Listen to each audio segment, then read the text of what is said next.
At dahil halos coastal areas po ang lubhang sinalanta ng Bagyong Yolanda, maraming mga mangingisda ang naapektuhan. Balikan po natin si Greggy Magdadaro ng GMA Cebu. Greggy.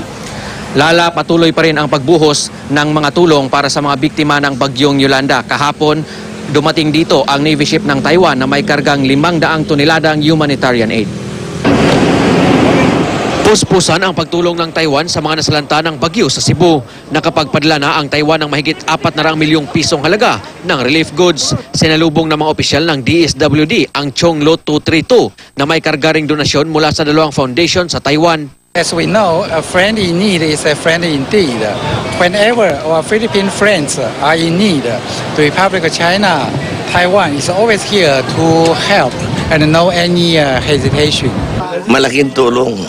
Noong pangalawang araw pa lang tumugod na ang Taiwan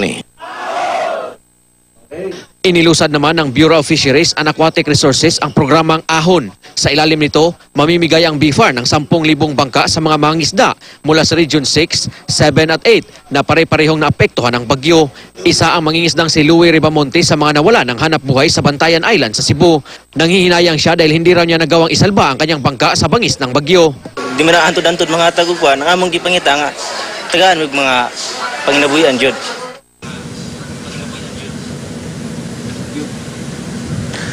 Lala, ngayong gabi o bukas ng umaga, inaasahang maglalayag patungong Taiwan ang Navy ship ng Taiwan. Ngunit pangako naman ng Taiwan na hindi ito ang kahuli-hulihang tulong na iaabot nila sa bansang Pilipinas.